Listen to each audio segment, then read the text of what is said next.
আল্লাহর প্রিয় হইতে হইলে নফল ইবাদত করতে হবে। কি কি নফল ইবাদত করে আল্লাহ তাআলার প্রিয় হতে পারে আমি দুই একটি আপনাদের সাথে শেয়ার করব ইনশাআল্লাহ। এক নাম্বার, আল্লাহর কোরআনের তেলাওয়াত। এটা আল্লাহর বাণী। কোরআন তেলাওয়াত মানে আল্লাহর সাথে কথা বলা।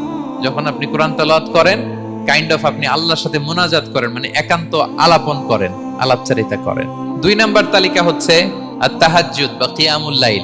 দুই রাকাত করে মাঝরাতে যে সালাতটা বিষ্ণু সাল্লাল্লাহু আলাইহি ওয়াসাল্লাম পড়তেন, এটাকে বলে কিয়ামুল লাইল বা তাহাজ্জুদ। তিন নাম্বার মাধ্যম হচ্ছে বেশি বেশি আল্লাহ তাআলার কাছে চাওয়া, মানে আদ-দুআ, দোয়া করা।